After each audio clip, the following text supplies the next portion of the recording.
Here from Allsewnup. I'm just going to show you a little bit of work from a workshop Tess and I from Creating Whitstable did on the 23rd of October. It's just passed, so it was last Saturday. We once again had a marvellous group of students. It was a fabulous day, which we both thoroughly enjoyed. The work you're looking at the moment was a wonderful piece of work. The top half is jam-packed tight with sequins, and it looked really marvellous. It looked like a seascape that the sea had washed the pebbles, and it was absolutely stunning from a really lovely lady, I have to say. This piece of work, once again, was stunning. I'm not showing it its best, but that was wonderful. This bag was based on a bag that you've all seen on Allsewnup, and it was quite a laborious task, but that was intended for a wedding. And as you see it at the moment, it's not nearly finished, but at the end of the day it was just wonderful, and the student who worked it was absolutely delighted with it. This was another stunning piece of work. You all know how I like working with net, tulle, vegetable bags. With a textile art student who did this, has placed the netting, the black netting that she found in the fabric bins, over multicoloured and very vivid colours to tone it down and add some depth, and it worked like a real treat. We all admired this and how she muted the colours with the use of the dark net. Another stunning piece of work.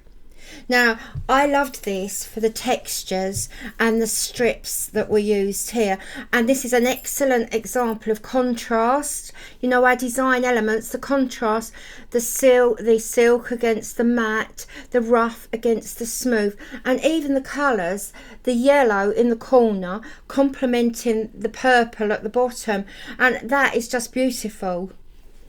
I love this as well. Now, what you can't see is that there are rows here. There are, I think, about 4 or 5 rows. They're pleats in the bottom, in the dark fabric, and it's a seascape. The student is just about to weave the tulle, as you can see, on the edge of the pleats to give a foam and a wave effect, and up close that really did look very, very lifelike. Just a little collection of fabrics and fibres and a nice motif there, which I think belongs to the slide before the last one. There aren't any hands there, so I can't identify who it is, but yeah, that's looking good. And this is how we like to see our work table. Some of you will recognise the work in the middle. It was from our ELO music piece. I don't think anybody actually did that, but some did use it as the basis of their design. But we do love to see our table messy or creative with lots going on. This is our lunch break. Everybody decided to work through the lunch hour, so that is why there seems to be a lot of coffee cups there, but hey ho, who cares, we get thirsty. It's thirsty work being creative, so I really don't care about that. Tess didn't care, nobody knocked them over, so that was fine. And that's another angle, and it seems that I have a thing about this end of the table because I recognise this work as well. And I did comment that the piece of lace that you're looking at here, it reminded me very much of steampunk, and I said this to the artist, and she looked at and all sort of glowy and said, "Oh, I love steampunk." And I said, "Well, so do I." And we both recognised in that piece of lace how that could be interpreted for steampunk. So that is one of our Allsewnup projects to come, probably round about the new year. So start collecting your pieces. But anyway, back to creating Whitstable. Oh, these are Tess's baskets. Now Tess is responsible to the fabric, and they do start out looking nice, but they end up looking like a jumble sale. But we love it because that means artists have had their hands in there and they've looked at fabrics and they've felt them, they've looked at the texture, and that is a sign of great excitement for Tess and for me, because they're being used and appreciated, and that is just the job. I'm responsible for threads, and you've seen, I think I showed you once, a big ball of threads. Well, this is on its way to being one of those big balls of spaghetti threads. I've no idea how to separate them or keep them neat, but there doesn't seem to be a lot of point, really, does there? Because so many hands, so many people getting excited, so many people using them and stranding them. So as long as they're usable, I really don't care. But look at the colours. Now, I took this in, many of you have seen this before. This was to demonstrate applique and slow stitch. I explained to the textile artist on Saturday that this was from Bath. It's the Gorgon's Head over the entrance as you go into Bath, the Roman baths in Bath in the UK.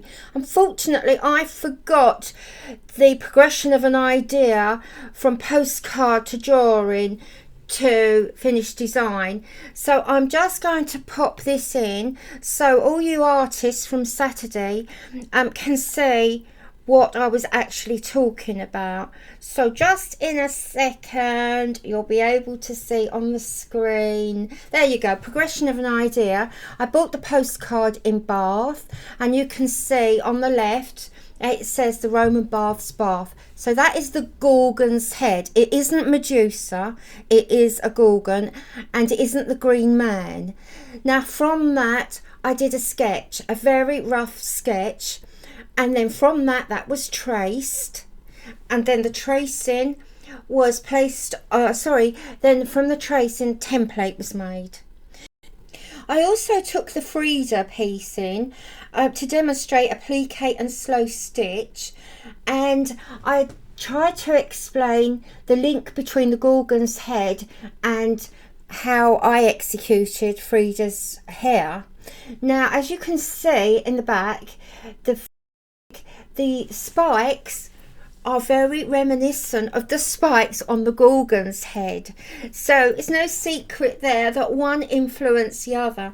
And this is once again the progression of an idea and how you develop the idea. Now, I'm not sure whether I explained that too well to the artist on Saturday, but I hope that that did make sense on Saturday, and you can see the relationship between Frida's hair in slow stitch and applique, a surface stitchery, and the shapes and the same techniques have been used on the Gorgon's Head. Well, I hope you enjoyed that very quick and potted look at what the textile artists achieved on Saturday. It was a fabulous day, and thank you to everyone who did attend. You made a really wonderful day, and Tess and I thoroughly enjoyed it, and we hope that we provided you with a good day too. It was just wonderful. Well, in answer to a lot of your questions, our Christmas craft courses on the 13th and 14th of November have now been finalised. Thank you for being so patient. Now, the venue is still in the castle, but we have been able to secure a room inside the castle. It's a bit cold at the moment to work in the workshop, and not only that, Father Christmas moves in tomorrow, I believe. So that is where we will be having our craft courses, our Christmas ones anyway. And now Tess has already been contacted by some to ask if they could make specific items. Now, yeah, that's brilliant. Please, anyone else, contact Tess if you have an idea or something you would like to make, because that will give us time to get personalised packs together for you. Now, I'm just going to give you a quick peek at the room we will be using next time. Now, just look at this. Isn't that fabulous? Absolutely gorgeous. A whole day in there. And look at this fireplace. It's absolutely stunning. So this will be the new venue. So thank you for watching. Keep safe, and we look forward to seeing you next time. Bye.